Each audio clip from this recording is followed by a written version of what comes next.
Good morning. My name is Martin Brock. I work in Shure's Spectrum and Regulatory Affairs team. It's a global team. Before joining Shure, I worked at Ofcom, the UK regulator, for 20 years, the last 8 of which were dealing with spectrum policy for programme making and special events. So if you hear references to these 3 or 4 letter acronyms today, PMSE, wireless mics, in-ear monitors, and wireless audio in general. It's kind of interchangeable. I'll take a quick canter through. I intend today to look at a brief overview of the UHF 470 to 694 band, why it's so important to programme making and special events. Come on to some of the work that's been done more recently in Europe, the Radio Spectrum Policy Group, RSPG, which is a high-level advisory group to the European Commission. Come back to some of the work that might be done, has been done, that might inform future analysis, and then we'll look at how new candidate spectrum that would supplement that band has and can be identified, and some of the work that's been done around that as well. And I will canter through some slides fairly quickly. I know that I'll probably touch on areas that will be covered by Alex a bit later in the future of TV distribution, for example. Again, I'll move swiftly in places. So PMSE, it's my colleague Taromo gave a speech keynote last year, and he mentioned that it's ubiquitous to modern life. So I know it's an oft-trotted out statement, but you probably consumed PMSE several times before you even arrived, or the content that's produced by PMSE several times before you even arrived this morning. And it is everywhere. And for a service, it goes out of its way many times, a lot, to kind of disguise the fact that it's there. So you have here PMSE equipment hidden in costumes in theatre. It's in, for example, tap mics on Strictly, which literally run down the leg of performers to capture the audio of tap shoes. So it's all around us. Spectrum's being used all the time, but it's a service that kind of it goes about its business very quietly, which is why I think a lot of people, it passes under the radar in a lot of people's minds. And it also underpins an enormous socio-economic contribution. So I know these are UK figures, but these can be pretty much replicated all the way, certainly across Europe, certainly in the US. And the UK actually published a modern industrial strategy this year, and the cultural and creative industries were one of only 8 sectors identified for specific growth plan linked to an industrial strategy. So it's a sector-specific industrial strategy linked to the creative industries, and it provides an enormous amount of revenue, jobs, and I've provided some links down there. So again, these are it's not just UK, it's EU figures as well. A particularly good one is McKinsey report, which actually looks at some of the linkages in employment. So, for example, the non-profit and profit sectors, you have a lot of sound engineers that work in both. There's a lot of crossover in industries. So, it generates a huge amount of revenue, employment. And these are just headlines from this year. So, expansion of Sky Studios at Elstree. These aren't small investments, and they will not repay a small amount. These are big figures, big employment figures, big investment figures. And PMSE use of spectrum underpins all of this. So you have attribution is always difficult with economic contributions, but essentially, you wouldn't be able to do a lot of the activities in the cultural and creative sector were it not for the PMSE use of spectrum, which underpins it. And again, briefly, the PMSE demand profile will be fairly similar. So these are figures from Ofcom in 2014. Some more recent figures here from 2022. The demand profile for big events, the use of PMSE spectrum, will be broadly similar wherever you go in the world. So, there'll be a subset of very big events that are provide a hell of a lot of socio-economic benefit, and also a requirement for everyday PMSE. But you'll see this often. So those that say, well, it's a UK, these are UK figures. You will see this. You will see this replicated whichever country you go into. So whether it's the uptick in events in the Middle East, for example, Qatar World Cup, the coming LA 28 Olympics. Again, you can replicate it elsewhere. And these are some of the figures from the EC study on sub 700 megahertz band. So it's not just a UK problem; it can be replicated elsewhere. So oddly, for a service that's growing healthily and provides a kind of outsized contribution to economies, it's one of those where I can't think of many that can demonstrate increased demand for spectrum and have spectrum cut, successive cuts. So this is generally harmonisation done at ITUR or ITU level. So it is, not just UK again. And but there have been successive cuts to this band, and it does support. It's by far and away the most dominant band for audio PMSE, and it supports a mature global economic, global equipment ecosystem. And further loss really would be devastating. This isn't, in my view, you just can't sustain those sorts of spectrum losses. And people talk about innovation, but innovation alone will not mitigate further spectrum loss. Hey Martin, when you say available here, that means you're still sharing with TV, correct? You don't have 224 megahertz that PMSE can use. No, I mean that's another thing. Thanks, Chris. So these are kind of, I call them kind of gross and net figures. So the headline availability will often be far less. So you have overlapping. At the moment, you have overlapping DTT coverage areas. I think Liverpool's particularly constrained. Outdoor, which hosted Eurovision. I think outdoor, it was only 2 8 meg channels outdoor. So there's individual kind of site-specific things you can do. You can rely on shielding and kind of the venue being kind of fairly, I guess, low level. But these are kind of headline figures, and the amount of actual available spectrum will be dependent on the DTT service in it, and similarly for the 960 band, which we'll come on to later. So how do we quantify the impact? I will argue that a lot of it's already been done. So in 2014, prior to clearance of the 700 band, 694, 790, Ofcom conducted an impact analysis as part of their cost-benefit analysis of clearance. And what they did is they used this methodology to classify the effect on a number of events. So effectively, what they did was try to replan a number of PMSE events using the spectrum based on DTT plan, as would be post-clearance. And what they actually said, so the impact is classified on whether there would be some kind of equipment side mitigations, whether there would be some adjustments to working practices, for example, and whether the assignment count overall could be met for that event. And even back in 2014, you had substantial or severe impacts. So bear in mind, this is clearance down to 700, not anything that follows. You had a number of substantial and severe impacts. So I would say logic alone indicates that the effects of further spectrum loss below 694 would be even more acutely felt. And furthermore, the outcome said that in addition to continuing access to UHF, that is 470 to 694, as would be, you need more spectrum to fully mitigate the effects on some events. So this comes back to an argument that sometimes makes, which is you can move PMSE out that band and move it somewhere else. Actually, the Ofcom analysis already done 10 years ago said that whatever new spectrum is identified for PMSE will be needed to supplement whatever's left. And more recently, BERG, the British Entertainment Industry Radio Group, they did some further analysis on some of the 3 approaches outlined in Ofcom to its future of TV distribution early market report to government. So effectively, what this is just one example.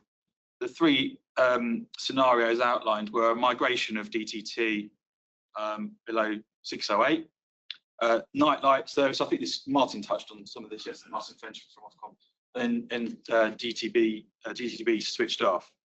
And so BERG took the similar methodology, or identical methodology, as used in 2014, and tried to replan a number of events in those three scenarios. And what it found, I mean, it speaks for itself. So these are some of the biggest shows, and the three scenarios here, each ranked number of assignment counts for each, and most of the impact was either severe or critical. So it really is an acute problem facing PMSE audio and use of that band. So example is the VE Day concert. Just some numbers here. I'll cover, but every artist wore 2 mics for redundancy. It was broadcast live. It's a nationally significant event. The global audience. You don't take chances. I heard John Dundas mention yesterday this idea of spares. I think there's a different concept there in terms of redundancy. You hold redundant channels to mitigate the risk of failure, which when you're cramming more use into spectrum and there's less spectrum available, the risk of interference increases. So it's two sides of the same coin, but redundant channels are important because you can switch over immediately. There's a backup. There's no risk taken in live broadcast. So a quick recap of ITU. I won't dwell on this too long, but basically, Gender item 1.5, WRC23 was the big one. It had its genesis back in resolution 235, WC15. PMSC at WRC 23, I would say we escaped unscathed, but there were some country-specific footnotes that, particularly the one for allocation for secondary allocation to mobile, that kind of opens up the door for potential fragmentation. Different countries. I know that was related to some of the questions that were posed at the panel yesterday, but there are different countries wanting to do different things. And I think we're going to cover some of that. So one of the reasons, decline of linear broadcasting. These are some of the figures from Ofcom's report. I see it. I've got an 11-year-old daughter. She spends her life on YouTube. Viewing habits of the new generation coming up are very, very different from, I say my generation, mine. And you've got different importance and use of spectrum for DTT in various countries. So I think Switzerland switched off as early as 2019 their kind of free-to-air DTT. I know Sweden deregulating the broadcast market from January, and there's greater adoption of IPTV and interest from other users. So I won't steal Wolfgang's thunder, but we have seen some interesting use by other services in different countries. So, will this common approach that CPT and Europe likes to take, does it have a realistic prospect of holding? RSPG. There was a workshop in April. Shure and other manufacturers and industry well represented. The good news, good positives and negatives, I guess. Good news was PMSE did get a fair hearing. The draft report did capture a lot of our concerns. It did recognise the socio-economic value of PMSE and its contribution to European life. But it kind of fell short. It was more of a collection, in my view, a kind of collection of a wish list, a kind of registrant interest for the band from different services. And it fell short of offering any particular solutions that would safeguard PMSE's access to the band. And I took a look back at previous opinions. So what did other RSPG opinions say? Well, back in 2015, it said further loss of access to spectrum in the 700 band could have a detrimental impact on the ability of PMSE industry to continue delivering a service. Little headway having been made in the search for alternative frequency bands for PMSE up to now, the RSPG is of the opinion that increased attention should be given to these needs in a timely manner. 2017, we had another one highlighting that identification of spectrum or new spectrum below 2 gigs was a good idea. Don't want to kick them too much. I don't think much headway has still been made, even 10 years later. And If we're talking about identifying new spectrum, I've highlighted here two broad approaches. So, and apologies, I'm going to reference some documents now that sound bizarre and a bit arcane. ERC recommendation 2510. This outlines, and these are links in the slides. This outlines harmonised tuning ranges for audio PMC across CPT member countries, administrations. So CPT is the EU 27, a bit broader than that. I think it's 46 member administrations.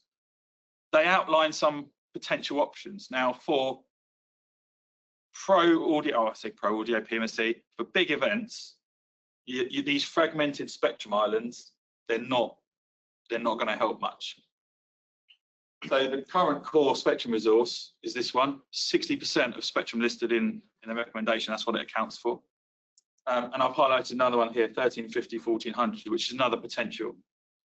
So it's identified by 15 CPT countries currently, but there are some military and government sharers in there in the band. And it's also been subject to a PMSC sharing study a number of years ago, ECC report 245, and links in there. So Martin, the 960 megahertz from that Ofcom has put on the table is not in there. It's not listed in 2510. I won't go into why. It got very, very political. There was some opposition within CPT from certain administrations, and for whatever reason, we at the time, I worked for Ofcom, didn't manage to get it listed. And on FIS database in CPT, ECC pages, and sorry, I'm speaking in acronyms again, fault of mine. If you want any links, happy to send them to you afterwards. They give availability across CPT administration. So here, 470, widespread availability. That's 1350, 1400, and it'd be nice to paint more of these bands that lovely teal colour, because that's what's going to help. There are certain restrictions attached, and you can get all the full details in here. But that's the difference between the two, and that's why, for various reasons, that is dominant, and still now houses the mature device ecosystem for PMSC audio. This was pointed out to me by my colleague Jack. Again, spending my life in kind of rules and regs, you forget what goes on in the real world sometimes. The widespread adoption isn't just about economies of scale. Economies of scale really kind of relates to your reducing unit cost of production relating to your volume of production increasing, right? That's the more countries adopt a range, the better for manufacturers. It's a bigger market, cost of production per unit will decrease. But there are practical real world reasons why you need to move kit across countries that has the same availability. So for example, these were the two, this is the rack at the Oasis tour, and the ability to kind of freight equipment, pre-program equipment. So you're looking at RF over fiber, networking, IP, this stuff moves between countries. You've got a WIG between gigs, moves across borders. The ability to kind of do all that configuration, put it in your freight boxes, ship it, get it out the boxes, use it, matters. If you're then paying people to reconfigure based on individual markets, it adds time, huge amount of cost, huge amount of complexity, and it changes the economies of the industry. Okay, so this is why it matters. And I'm not having a dig at mobile. I think PMSC needs to make its own case. You need to stand on our own 2 feet.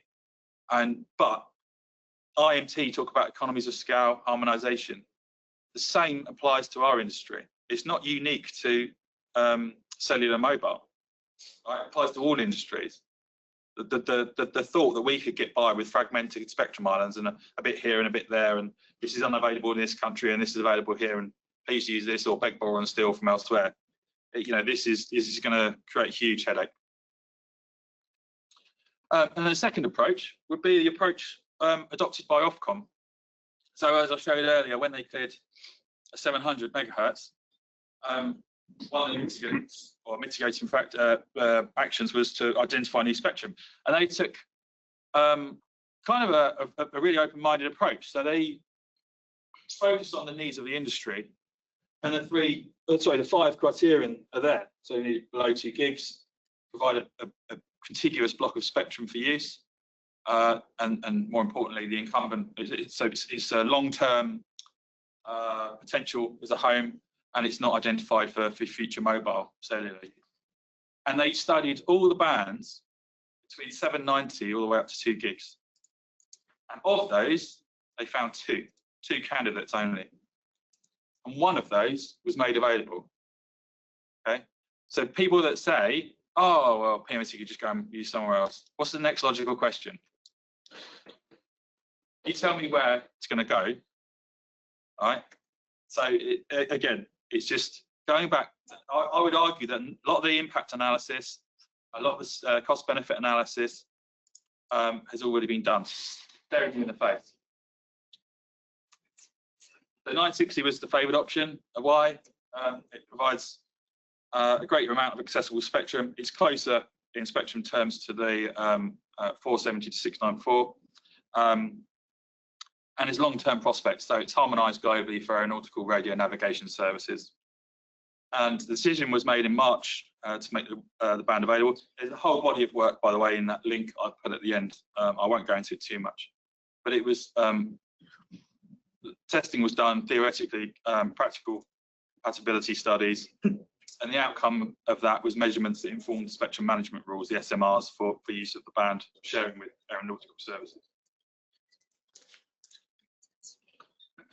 I went onto the Ofcom self-service website, and this, so I dropped Shure's location in. You can see London Bridge, it drops a pin on the map for you, and this will give you an idea of availability. So there are guard bands, quite healthy guard bands around aeronautical services at 1030 and 1090. There's a 10 meg guard band at the top, 1154, to protect GNSS above 1164. There's generally a lot of nice usable spectrum below 1 gigs because of the way the DME band's configured. So there is 63 meg spacing between the airborne interrogator and the ground transponder reply, which means I think there's no airborne to ground transmissions below 1025, which is, you still have to account for ground transponders and protect those, but you tend to get a nice clean look below 1 gig. Martin, is this band for indoor and outdoor? Yes, yeah, in the UK. Speaking of which, so like all spectrum, it's not immune to change. It's, you know, the CAA, who Ofcom worked with when they made the band available, wanted to, as part of their airspace modernisation strategy in the UK, electronic conspicuity. So we've seen, most obviously in Ukraine, but before that we saw the kind of rising prominence of drones and UAS. So what they wanted to do is electronic conspicuity, generally airspace awareness of aircraft. And for that they use a service now at 978 with a guard band around that. So recently, I think it was earlier this year, so there will be restrictions now on outdoor use. There's no restrictions on indoor use. And to offset the loss there, they just took 1 meg off the guard bands around 1030 and 1090. So either way you look at it, if you can use those, if your tuning range, your equipment can use that, you've got a kind of a net gain to offset the losses there. But this is more about saying that, you know, no band is kind of immune from change, and when you're PMSC sharing with normally a primary incumbent, kind of subject to the vagaries of that. So in summary, further loss in that band risks causing profound harm, I think, to the creative industries in both UK and Europe. In my view, it would set, it could set spectrum policy against stated industrial policy in terms of the support for the creative industries as set out by government previously. And the EU also has its Creative Europe programme, which focuses efforts on the audiovisual sector in particular.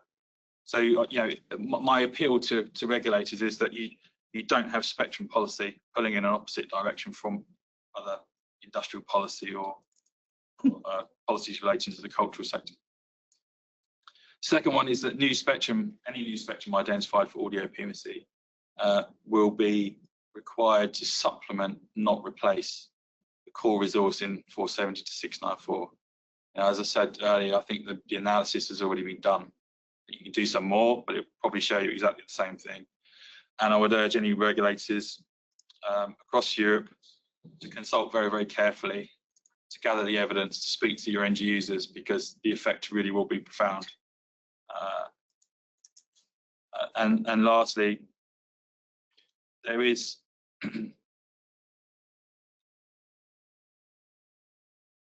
the kind of broadcasting and PMSE have interleaved in that band for decades, and I think a lot of the focus over the next few years will be on what happens to broadcast delivery, and this will vary between country. I would say that regardless or irrespective of your means of delivery, you are still going to need to create content.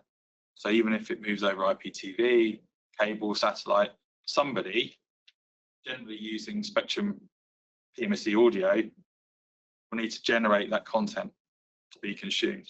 It's a kind of, so I appeal to audio PMSE to be seen as a valuable standalone service in its own right, kind of, and that potentially become quite important as we go forward.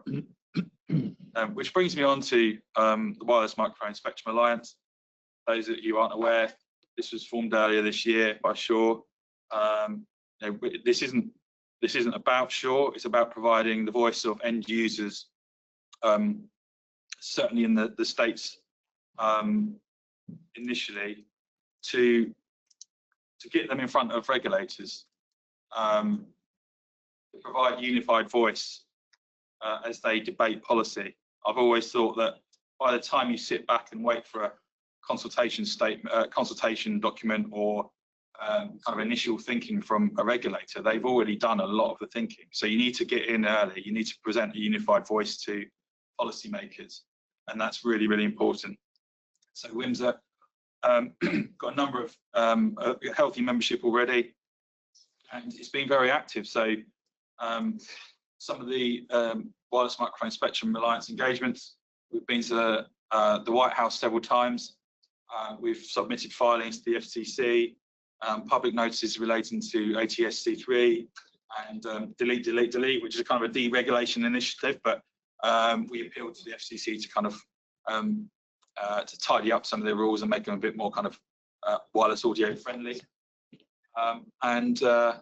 Yeah, again, it's just an appeal to anyone in the industry to kind of join forces and see what we can do. I think we work better when we can gather information and evidence from industry to better inform policy making. That's when it's at its best. And I think with that, I'm done. I should declare an interest. We are on the steering committee of Berg, and we have Duncan Bell here today from Berg. But it's it's a number of manufacturers and industry groups. It's a really, really productive, useful forum. Thank you.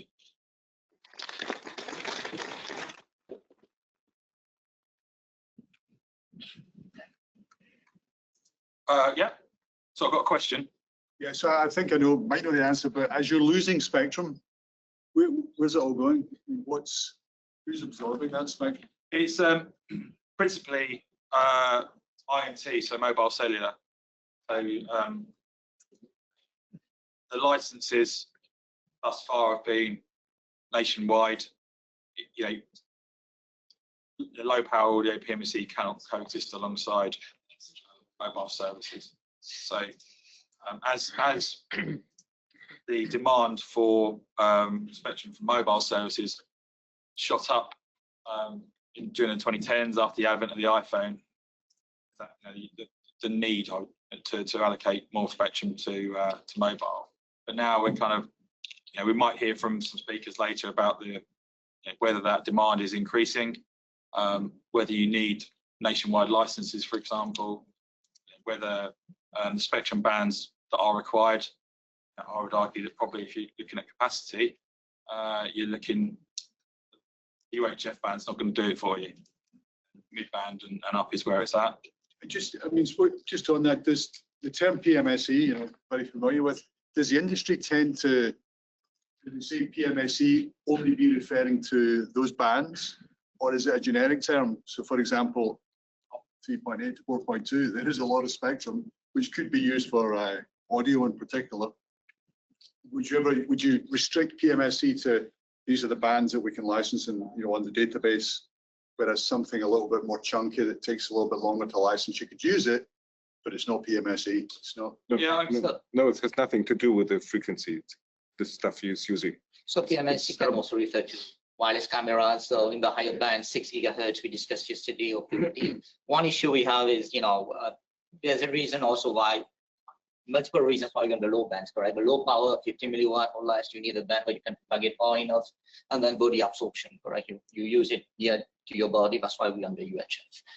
So yeah, we're typically in the lower 1 gigahertz. When you guys say PMSE, PMSE includes audio and and cameras video and PMSE, so but you're thinking these are the bands like in the UK, these are the PMSE bands. audio PMSE bands. Yeah. Okay. Wireless camera, wireless mics. You have some for wireless cameras. Right. So the 960 megahertz band's been very useful in the UK, and you've shown there that it's got some usable spectrum. But obviously there was problems when it was initially proposed in Europe, and a lot of opposition. Is there any chance that's going to come back on the table as a viable option in other countries, given the usability of it? So yeah, we're working on this. I wanted to ask Andrea from ANFR here, if ANFR has any views. Sorry to put you on the spot, but I don't have been in the room, so. Yeah, no, one of the work that ANFR is doing to replace the probable decrease of the spectrum from the UHF band is to open for our allocation table internally some spectrum in the L band. So the 1350 to 1400. I think it's 1.2 gigahertz band, but I can check exactly. I mean, I probably can't say too much at the moment, but my personal view is it will largely depend on what happens in the coming years. I think, as I said, that post WRC 23 opens up the possibility of divergent national interests and fragmentation of use.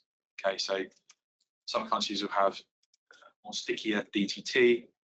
Other countries already migrated to open TV. I think in Switzerland, they only had 2% of people taking free-to-air DTT in that country.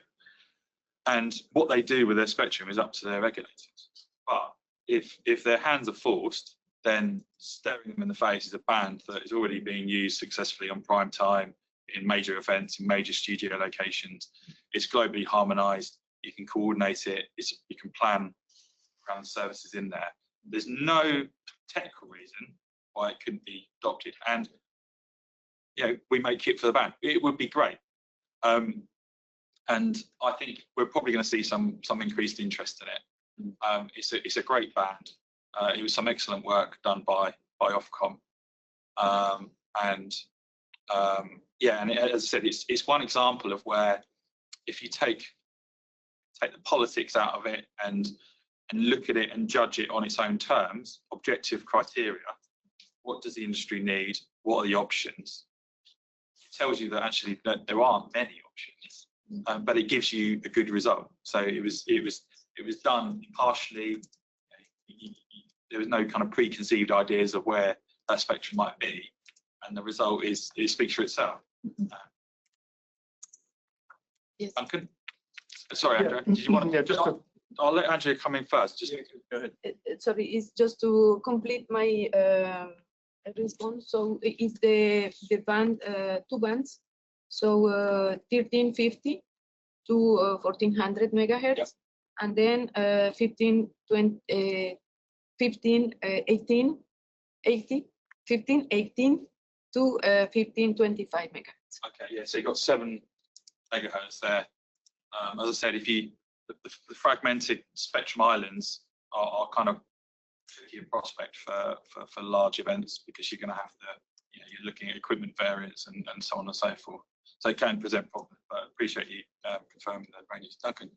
Yeah, just to pick up on what you said and reiterate that, the work that Ofcom did to identify the 960 was great at the time in terms of looking at alternative spectrum and identifying that, and doing an awful lot of work to overcome some of the political and otherwise hurdles that were in place of it. But we shouldn't lose sight, certainly in the UK, that was in mitigation of loss of 700, not about loss of further spectrum from where we stand today.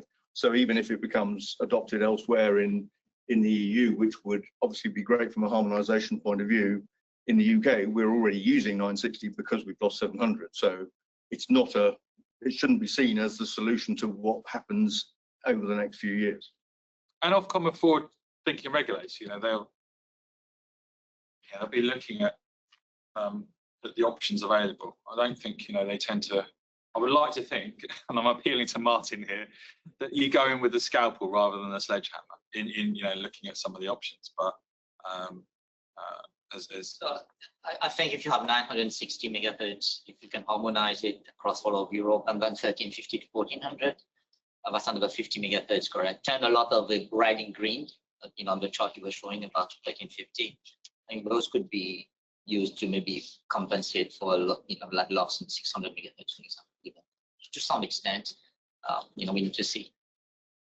Yeah, go ahead, PJ. Yeah. Okay, so there is this rationale about IMT wanting more spectrum, right? But it's across the board, right? It's not only about the UHF, is in any band, right? And I think this narrative is getting a little bit pushed back, more and more at least. And I think this is also from regulators, even if regulators are looking for money, basically. So there is this narrative, which changed a little bit. Then there is the geopolitics that also change all this. For example, with the conflict between Ukraine and Russia, we see Germany heavily investing in its military gear, and now there is Germany saying that maybe part of this UHF band can be reused for military. From a PMSC point of view, do you see this dynamic more favorable to your case than IMT? How do you see? Because if Germany starts, probably someone will follow, right? It may not be in isolation. So PJ, this one, the way I see it is, once T-Mobile in the US spent billions, literally billions of dollars to put 600 megahertz on this gadget, I think it's just a matter of time before other countries follow. I mean, UAE is following, Saudi Arabia. I think Europe, we're going to see maybe in 10, 15 years. It's a matter of money. It's not a matter of. So for other operators to do the same, it's going to cost less. So I think 600 megahertz, as I'm concerned, is going to happen at different periods of time. So we're going to be squeezed from the top by mobile operators. Now we have military coming from the bottom. So I think the situation, there's a risk of it becoming even worse in the UI, I mean in Europe, because of being squeezed from military on the lower side, and then these guys from the upper side. So it's not a good. 600 megahertz, that's why in the US we created Windsor, because they were talking about another auction, incentive auction 2.0, 500 megahertz. We call it 500 megahertz auction, not 600. I mean, there's no way we can survive if that happens. So that's why we launched. That's why we went to the White House and try and prevent that from happening. But now in Europe, the military, that's another issue. If it's just located on military bases and maybe fine, but he's going to talk about this a bit later. But I'm just concerned that because of what's going on in Europe, in NATO and etc., it's going to be widespread with France everywhere.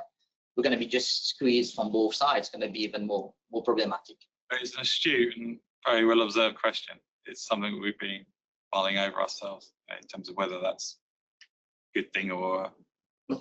But I mean, over the last 2 years, we've been using, the military guys are very up for sharing their spectrum. They only use it when they really, when things are really awful. So you don't, we've got in French, in France, we've been using military spectrum on Northern Ireland with BBC for motorbike racing. And it's great. They love the idea of low power, pop up here today, gone tomorrow. So again, if this is, if what you're saying, 600's gone, we're getting squeezed from the top and the bottom, the military guys are actually good to share. But if you're going to see in Germany, all they did, they just draw a circle around the military base and it's impacting Munich. I mean, if the solution is just an exclusion zone around every military base in Europe, that's not really sharing because you cannot operate in that. But we heard yesterday, I mean, Martin said it's not a done deal. I'd like to think, you know, regulators' minds are still open to a degree. PMSC audio is a great share of spectrum, as we share with military, for example. So, and it's location and time specific. I mean, there are permanent locations. I'd like to think, you know, that you know, people keep an open mind in terms of protecting PMSC in its own right as a valuable service. It's something that provides an enormous amount of jobs and contributions to the economy. There are ways to do it, and that's up to regulators to solve. I'm positive that you can do it. Not just theoretical us in the room. And, you know, again, I don't want to steal his thunder. We worked with the German military for months. And then Bineza just published, you know, in the Gazette, an exclusion zone back in Pax Munich. Like, guys, we've been trying to do exactly what you said, how we can share together on a location time basis. And then all we saw all of a sudden we were telling us is publication by the regulator, big exclusion zone impacting Munich. You have PMSC, it's like, we were not even aware of that. Like, they just published it, and obviously we were concerned about that. But that's what the reality is. We want to share, and they said they want to share, and then someone at the top level just say, let's just draw this around this military base, and what? So anyway. On that positive note. I think maybe the rain's affected your mood.